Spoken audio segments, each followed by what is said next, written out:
Let's all begin this meeting with the serenity. Oh, sorry, that's the wrong meeting. Happens to me a lot. So let's talk about QSLs. How many people do actually send QSLs? How many people have a log? Good, we'll talk about that too. Great, thanks. All right, so let's see what we got going here. This is some of the earliest QSLs that ever were done. They started around 1916. There's no official person who will admit to sending the first QSL, but I think it was 8UV in Buffalo who sent it to some guy in Philadelphia. Of course, they're both dead now, so I can lie about them and they won't say anything. So, what is a QSL card? It is the final courtesy of a contact. That's what it says in the handbook, okay? It is confirmation. That's a little fuzzy, isn't it? Or is that my eyeglasses? No, it's a little fuzzy. John, can you focus that a little bit better? Maybe not. That's even worse. There you go. Thank you. Okay, one-way receipt of a signal from a commercial station also counts. Also, shortwave listeners, it's your personal calling card. And if you want to impress visitors to your shack, that'll help too. All right, here's some cards from the ancient period of my life, right? Back in the day then, people were very excited about QSL cards, so a lot of commercial companies like Pan American, remember them? Anyways, they would give you free cards with your call sign printed on it and everything else. The one with the map over there is from Leo Meyerson, World Radio Laboratories. Everybody remember that one? Okay. There's a few others out there. The one down there in the lower right-hand corner, that's my college radio club. Okay. Yes, I was a ham back then. Why do I QSL? Because I like it, okay? I find it to be very educational because I'm curious about places that I talk to. I'm always doing research on Wikipedia, which we all know is absolute truth. Flawless, right. And so, you find lots of interesting things. I was fortunate enough to, at one time, make contact with then VR6TC, which was Thomas Christian out there on Pitcairn Island. And, so what do you say to a guy like that? How's the fishing? No. Yeah, is the water fine? Whatever. You can also use it. Yeah, that's right. Actually, the population there has gone down. It's less than 100 now. Another reason for QSLing is if you want to earn awards, you can track your progress with QSLs. Some awards will take electronic confirmations like Logbook of the World. We'll talk about that later. Or some require actually a paper card, like the IOTA people, they still require a paper card. So it's because they're British and they do things their way. Okay. Also, the QSL satisfies one of the 5 purposes of the amateur radio service. If you read the preamble to Part 97 of the Telecommunications Act, the last one, E, Part 97.1E, says continuation and extension of the amateur's unique ability to enhance international goodwill. So next time you talk to some of those Italian QRMers, you tell them you're doing your part for world peace. Talk to the Russians, and you do the same thing. All right, let's move on here. Okay, these are some of the. I just pulled some QSL cards off the web just so you can see what some of these look like. They're all pretty individual. First thing you need to do QSLing is a log, right? Thought that would get a bigger laugh, but it didn't. Okay, you want to go paper or plastic? That's up to you. Some people abhor the use of computers, so you can stick with the paper and pencil if you wish. But most of us, even though we don't like computers, still use them. So let's talk about electronic logs. If you don't know what kind of log to get, there's plenty of resources to look them up. One is eham.net.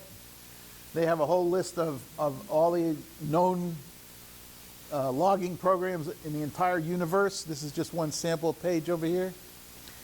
And for the most part, most of these logs are very cheap, translation inexpensive, or are free. In fact, the one that I use is free, and it's probably one of the better ones. Of course, that's my opinion. Okay, so what to look for in a log? All right, 1, free or modest cost, especially if you're starting out in ham radio. Secondly, simple to use, right? And the third thing is that it should have an import-export capability so that you can bring contacts in from other sources or export your contacts to things like Logbook of the World. Okay. Now, that's sort of the basics in a logging program. If you want to step it up a notch, you might want to include the ability to interface automatically with EQSL, which is one of the, I don't know what to call it, but electronic logs on the web, and Logbook of the World. Also, some logging programs will actually print QSLs. They're not really that practical because even though you can print a QSL, the cost of the ink, if you want to do color, and all that stuff gets to be sort of prohibitive. So they might be good for a one-off kind of thing, but you know, I don't think that's right. But the most important thing is you want to be able to print QSL labels and address labels. QSL labels have the details of your contact. Address labels, for obvious reasons, unless you're using a carrier pigeon. Okay, so here's some more of that good stuff. I got plenty of QSL cards in here. The young lady on the right is my first QSL card. When I was a young general class operator at the age of 14 years old. That's how I looked, right. Through the miracle of modern surgery, I have changed. Actually, the story behind this is that the guy who lived on my street worked for, anybody hear of Ryder Publications? Remember those books, techno books? He was the sales manager for Ryder, so he knew all the people in the ham radio business. He used to go down to Radio Row in New York. So he got me a really great discount on my equipment. However, he also insisted on publishing the QSL cards, and he really had no idea what this was about, but he thought Kiss Me Again was a good phonetic, so it wound up like that. That QSL card has made it around the world. There's a guy in France who has a QSL gallery with that card in it, and in French it said, "Here is a young YL." What can I say? My reputation precedes me. Okay, so let's talk about Logbook of the World, because everybody here uses it or is planning to use it or wants to use it but doesn't know how. Logbook of the World is free to use, doesn't cost you anything, okay? However, when you're ready to get an award like DXCC or Worked All States, that's when you pay, okay? Let's see, it is not designed for, it's not really a general purpose log. It's more of a platform for ARRL sponsored awards. It keeps track of the confirmations when they come in, lets you know when you have enough to qualify, automatically handles the submission for you, so it's really paperless. And it also has an interface for the other set of awards which come from CQ Magazine. We'll talk about that in a minute. Okay, to use Logbook of the World, you need a companion program called TQSL. That is the Trusted QSL program. That's also free. And what that does is it takes your ADIF file, which comes from your logging program, converts it into an encrypted format, which is then acceptable by Logbook of the World. Why they do that, I don't know.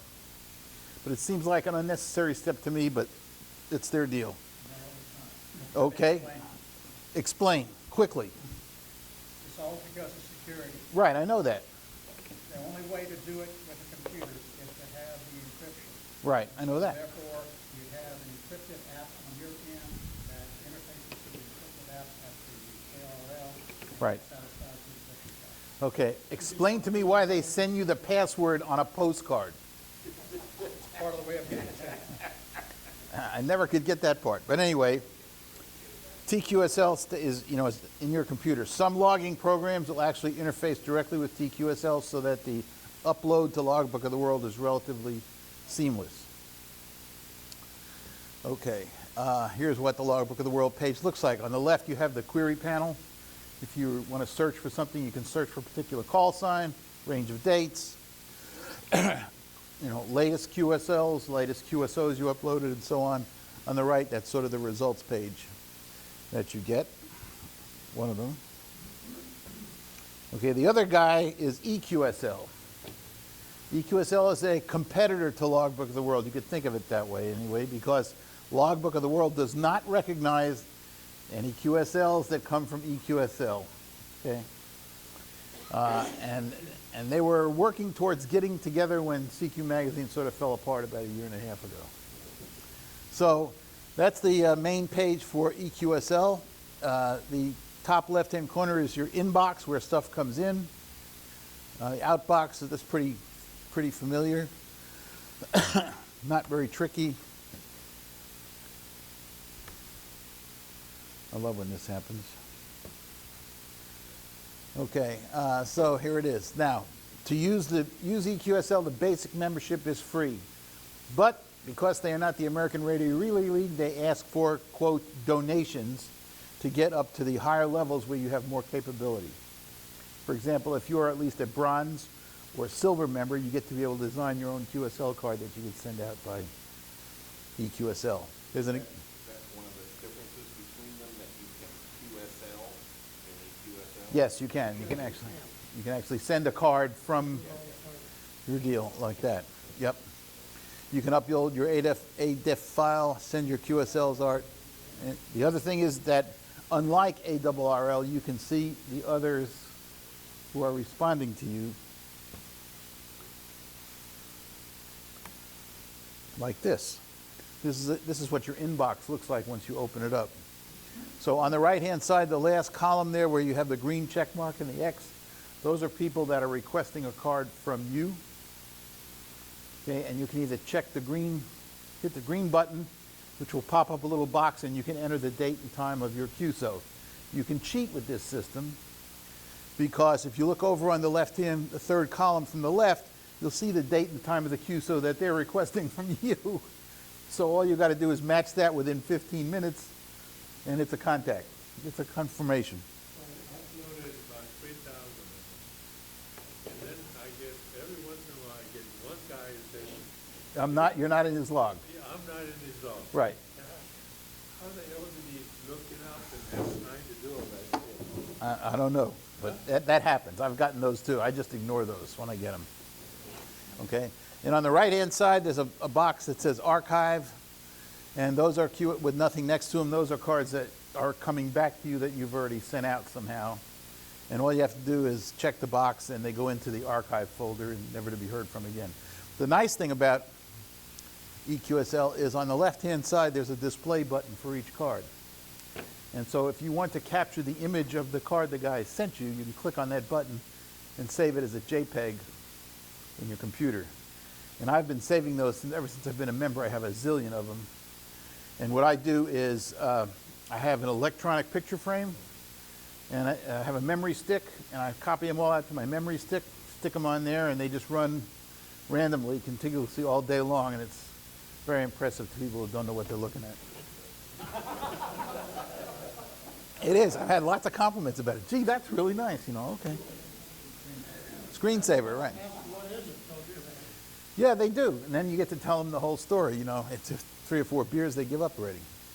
Okay, so here's your little summary of it. This is my EQSL card that I sent out. It's a copy, it's a photo of the space station, which I pulled off the NASA website and used their editor to create the card.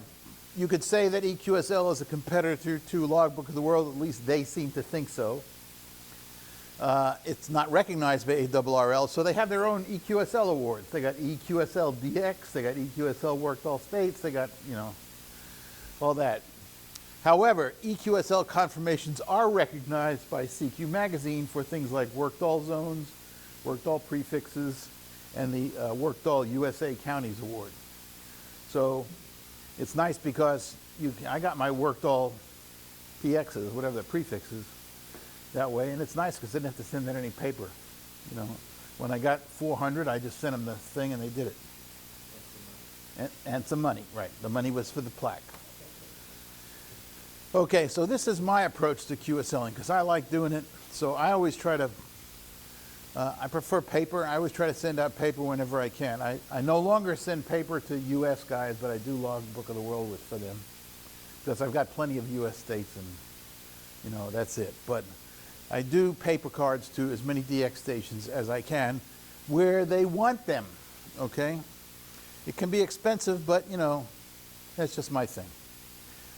Most DX contacts expect you to provide return postage, all right? But the problem with that is when you're dealing with certain countries, you may never get a card back because sometimes the postal employees and sometimes the ham may take the money you sent, and that will be the last that's been heard of. They throw the card away. So just be aware. There's no guarantee you'll get a card back. Or they may not have a QSL bureau in that country. There are some countries that don't have QSL bureaus. Huh? There are some guys that will not accept IRCs. That's true. Right, and there are some hams that will say very clearly on their website, no IRCs. Part of the reason for that is that most people don't look at the expiration date on the IRC and they send it anyway, and it's no damn good when it gets there. I'm coming to that. Don't rush me. I'm coming to that. All right.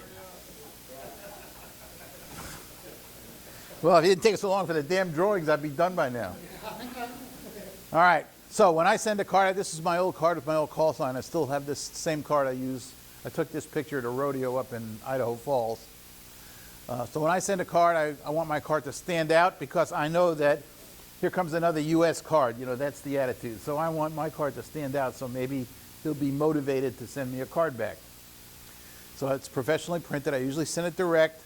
I send a self-addressed envelope in with my envelope. And this is what I send them. I send a number 10 security envelope. See the printing inside, so you can't hold it up to the light and see that there's money in there.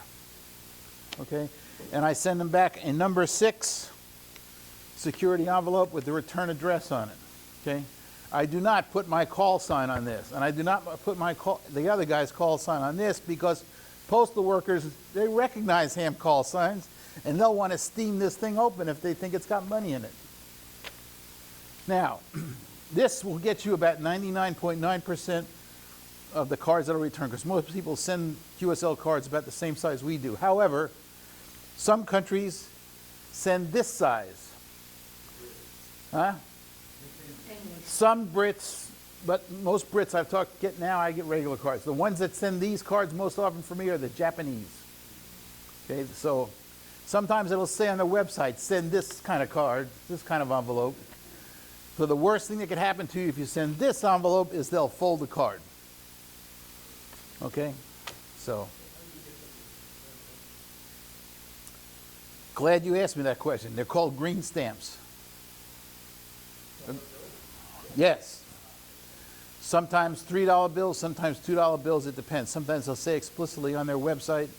Nowadays it's about $3. You know, depends on the country, but for most countries it's now $3. The Brits are $2. There's several websites that you can go to Right. tell you how much you have to send for that particular. Right, but it could change. Okay, so I usually enclose green stamps with mine. I just like to do that. If I'm sending a card to the United States, let's say the guy has a QSL manager that lives in the United States, even though he may be overseas, I don't need to send the green stamps. I can just send a self-addressed stamped envelope, and they'll send me a card back. Okay. What you see in the top right-hand corner, that's an international reply coupon, or IRC. Okay? You cannot buy them in the United States anymore. The U.S. government, Postal Service stopped selling them, what, about 2 years ago?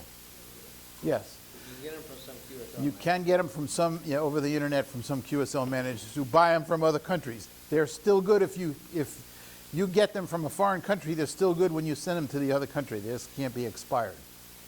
Okay, and they're good for one postage exchange of postage. Make sure they don't have they're not expired. That's what I said. And they have to be stamped And on the left. they have to be stamped on the left with a date, right? Expiration date. Now, in case you don't know that, that's a green stamp. Okay, so some things to remember when you're QSLing. Check QRZ.com, to get the right address. If they have a website, go to the website and make sure that the instructions do not conflict with QRZ, because sometimes QRZ is out of date. Okay? I think that was George Bush I put on there. Oh, yeah, it was. Well, you can't print real money anymore, right? Can't copy real money. He's my hero anyway. I like Albert. Okay. Too bad he wasn't a ham. He would have made a hell of a ham. Okay. Stock up on mailing supplies. Envelopes, green stamps, labels. Okay. I use the Avery 8160 labels. They're 32 a page. Throw them in my laser printer. I can print 1, I can print 5, or I can print all 30. It doesn't matter. So I use the same size labels to print return address labels as outgoing labels, and the same labels to print the QSL strips that have the contact You can run information. your envelopes right through the printer too, and print right on the envelope. I know, it's faster this way though. And you just, that's just me, you know? All right. Okay, as I was talking about earlier, some green stamps, some guys don't want IRCs, they want only green stamps, okay? So it depends on how bad you want the card. Usually those are the rarest ones of all.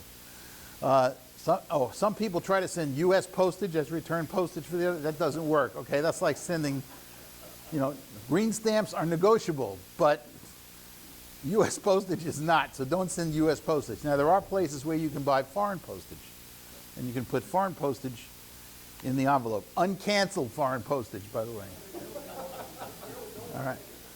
Lately, they've been going away from that, and besides, I've tried that for a while, and I find they're very clumsy. You're looking to make, you don't know how many stamps make up the right amount of postage, and I went away from that. Learned the hard way, okay? Some guys will not accept any direct QSL cards. They want you to use the bureau only. That is their bureau, okay? And some don't want your card, but will send you one. You know, usually that happens. If that happens, I've had that happen a couple of times. I will email them my contact information in an email, and they will, once they confirm that, they will say, send me $2 or $3 via PayPal. So if you don't have a PayPal account, get one. Okay, because more and more is happening with PayPal. We'll get there in a minute. Things like not EQSL, but OQRS now takes payments by PayPal. So you don't have to send a card. You go in there, you search their log. If you're in the log, you request a card. You send them $3 or $5 via PayPal, and it's over. Huh? That's what? PayPal. We accept PayPal, yeah. From you, we accept PayPal. I do too. Okay, incoming, so you can do that yourself, right? You can set yourself up. You want to talk about QSL bureaus? Here's a QSL bureau. This is the incoming QSL bureau. In the United States, the incoming QSL bureaus are all staffed by volunteers. There's one for each call district, okay? So whatever the district number is in your call sign, that's the QSL bureau you belong to, okay? So all the 5s in here, they belong to the 5K QSL bureau. You belong to the 9 QSL bureau, right? Right, in Wisconsin, right? Okay, so here's the 5 QSL bureaus. Because there are so many hams in the 5th call district, they're broken down by the first letter of your suffix on your call sign. So the guy who is my sorter, he gets all my cards from the bureau. Bob Walworth, N5ET, who happens to be a member of TDXS, by the way. You know, he gets all the cards that are for me and for all the other hams in Texas that have H as their first letter in their suffix. And you can go to their website. You can send them pre-addressed envelopes, 3 or 4 or 5 at a time. Whenever they get enough cards, okay, they will send you the envelope back. So if I send 5 at a time, you know, by the time the 5th one is out, I may need to send them some more envelopes. But you can also purchase cards from the bureau, or envelopes from the bureau. You send them address labels and some money, and they will buy the envelopes and the stamps and keep them on file. You can always go to the website and find out if they have any cards waiting to send you. They'll also tell you how many envelopes you have left. So it's hard to run out. If you're going to be chasing DX and you're going to want QSL cards, sign up with their incoming QSL bureau because it's free, okay? And because it's another way to get cards. You never can tell what the guy on the other end is going to do, right? So this is a safety net. Yes, it is. I just copied it today. Oh, did it? Yeah. No. I was about to send the old guy an email, so that's the new guy. That's the new guy, yes. I did that. I copied that today, so yeah. Okay, so it's free to use. The other thing is be prepared to wait because it might take you up to a year to get a card back. You know, this is reliable, but not fast. Yes, they are. Okay, outgoing QSL bureau. The outgoing QSL bureau is run by the ARRL, so there's only one of those, okay? You ship your cards to Newington, Connecticut. There's a predefined sorting order and how they have to be done, and they will ship them overseas for you to the QSL bureau on the other side of the pond, okay? You must be an ARRL member to use the outgoing service. It works only for international, not for domestic. And it's best when you have a bulk shipment of cards because the price for up to 10 cards is $2 per card, or $2. For up to 20 cards, it's $3. And then anything over 20 cards goes by the weight that you send them, how many ounces the package weighs. So unless you're sending out, 150 or 200 cards, you might want to think twice about using that. Okay. But it works. I mean, it's good. They love us. Okay. Now, here's some of the newer things that are going on. This came up in the last few years called the Online QSL Request Service, or OQRS. There are actually two of them. One is run by N2OO here in the States. The other one is run by M0URX over in England. So when you look on the website and they say, we accept OQRS, make sure they tell you which one to order from, okay? You can use, well, Club Dog is run by N2OO. Yeah, right. But that only handles N2OO, not the other guy. Okay, so you can go to their website. If you want or need a paper card, you can go to, let's see if I got it in here. Yep, here it is. Here's Club Log, okay? You can go to Club Log, you can log in. By the way, Club Log is free. It doesn't cost you anything. You should register for that because it has a lot of tools on there for people who are interested. But you go up there, you can do a log search, you put the call sign in, that one says VP8STI, put my call sign in the next box, and it lists all the contacts that you made. Or it may list none, which means you got a problem. Okay, then the next button down there says Request QSL Card. There's another screen where you fill out the information about how much money you're going to send. You press the button, PayPal gets loaded in. You send them $5 or $7 or $8, whatever it is for PayPal, and you're done. Okay, you don't have to send them a card because they don't want it. They got 50 million cards coming in from guys all over the country, right? Yes, Doug.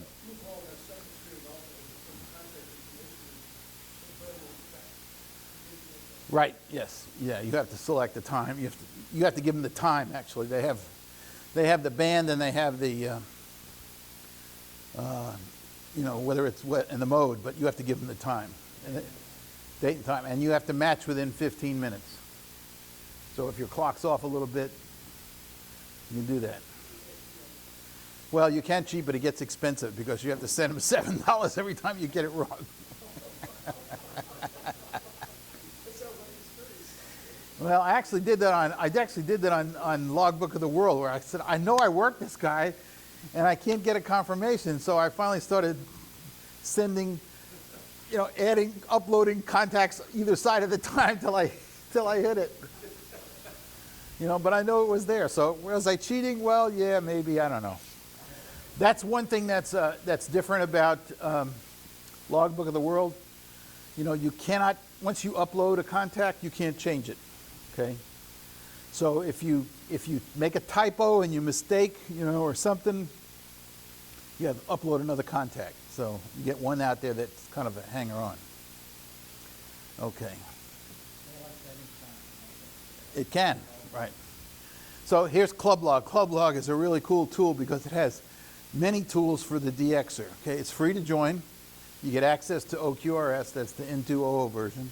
You can upload your whole log to OQRS or Club Log, and it will find any matching contacts that you might have from other members who have uploaded their logs. So if you're not getting a card back that you think you should be getting, this will do the work for you to find the missing links, so to speak. So you can do log matching, log inspector. Also, I love they have the most wanted list on that website. It's the most wanted DX contacts and so on. Is this P5 still number one? Yeah. So is this yet another EQSL Logbook of the World Club It's, Log, or is it? well, Club Log is not really EQSL and it's not really Logbook of the World. It's sort of a auxiliary tool, okay? Because you can upload your log to Club Log, but it doesn't do anything. If you go into the log, yeah, you don't win anything by doing this. But if you go into the log matching, it'll take what you uploaded and match it against all of the stations who have also uploaded their logs and find the matches for you. So if you, for some reason, you didn't get a card back from some guy, you can look in his log to see if you're there. If he's up there, right. It's totally voluntary, And it's free to join, doesn't cost anything. They ask for money from time to time. I send them a few bucks, but it's worth it. There's a bunch of Brits over there that handle this thing. Do a good job. No, OQSL is N2O, but Club Log is based in England. Okay, here's another interesting tool, useful tool, Global QSL. That came out a few years ago. And we used it when we went to Mustang Island, and we had our little event over there at Mustang Island. And this was a card that we designed on the Global QSL website. Okay? So they have a graphic editor on the website. You can actually design your own card. And then all you have to do is upload your ADIF file from your log program, and that's the last you see of it, because they will actually print all the cards you need and mail them out. The downside of this is they're in Israel. Well, it depends. It's not a downside from this. Never mind. I won't go there. It's all electronic. It's all electronic. But the trick is that if most of your cards are going to U.S. locations, it's going to be a lot more expensive because. Well, you can't do it because they only send the bureau. That's right. So you can't do it to U.S. Right. So, but what you can do is once you have your card designed, you can ask for as few as 100 cards to be printed and sent to you, and then you can send them out from here. So. 100 or 1,000. Right, in whatever quantity you want. It's 100, whatever they are. Okay, so that works. Print your cards, do your thing. Great for de-expeditions. That's what we used it for Mustang. And you can also, as I said that. Okay. And finally, I didn't get an applause? Okay. Okay, so remember, Part 97E, you're a Goodwill ambassador, even though you don't want to be. It can be expensive, but there are ways to minimize that. You can use electronic QSLs all you want, and it costs you nothing. Okay? But if you're a card freak like me, it's going to be expensive. There are lots of tools to help you. You need to get a little friendly with software and websites and stuff like that, even though you may not like to do that. You know, and have an adequate log program. It's a hobby. Have fun with it. Yes, sir.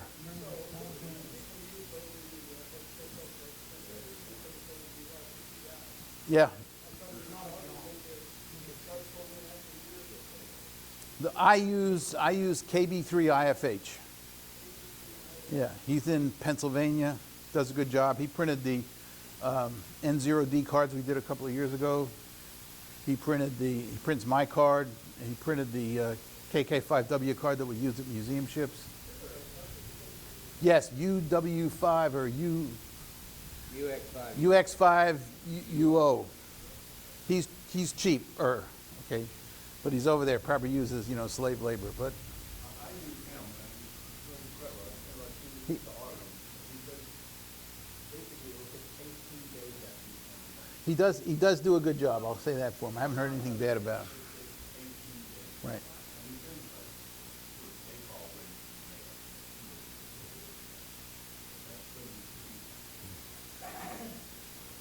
But anyway, yeah. So he is a known resource. Yes.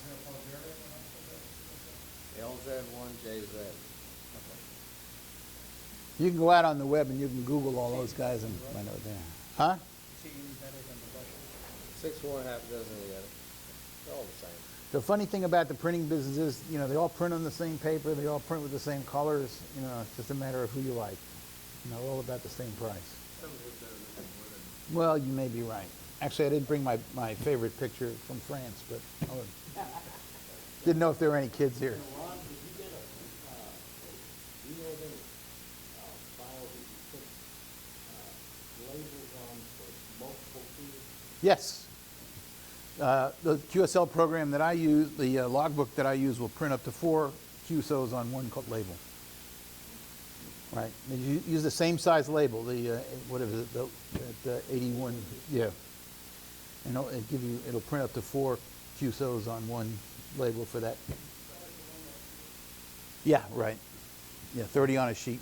Right. KB3 IFH. I have used him for a number of things, and he does a good work. He's not cheap. He's not expensive, but he's fair.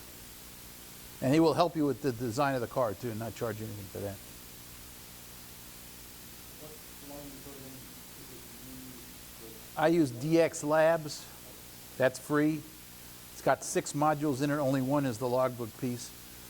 But the guy who wrote it is Dave AA6YQ, who's the same guy that handles TQSL for ARRL. Knows his business. He's also very responsive to any questions you have. Yes, he don't is. have dumb questions, but Right. He's always on the reflector. The guy's made all his money before he got into the ham thing. And so he doesn't really give a shit about anything else, but he's always on that reflector. If you ask a dumb question, or even a smart question, he's normally the first guy to respond. Very good support from that group. I don't know if it's still available or not. There used to be a piece of software that you could download to your own computer to print your own QSL card. Yes. And Yeah, QSL makes it. I think Right. that's what it is. And actually, you can buy paper from W7NM that's pre-scored. You can print 4 QSLs to a page. Right. It's a standard size sheet of paper, and you can actually go to Office Depot and get the same thing. It's a little bit It's oversized. pre-scored. They're pre-scored, yeah. W7NM. They're pre-scored. You get the Yeah. 80-pound paper, you have to cut it about 4 times when you print 4 cards. Yeah, but this is pre-scored, so you don't have to Yeah, cut it. the score takes the problem. He sells nice boxes too with file cards. You can store all your your QSL, about 1,000 cards to a box. That's all you Yeah, I store my QSLs like this. These are photo sleeves, 4 to a page, so I get 8 got 8 cards on the side. I alphabetize them by country, When you have all the time to do that? Huh? When you have all the time to do he that? stays up all night, come on. It does take effort because the first thing If you start out when you have 0 cards and you organize it, it's a lot better than when you have 4,000. There's a point beyond which you're just totally lost and you cannot ever regain any equilibrium. You're welcome.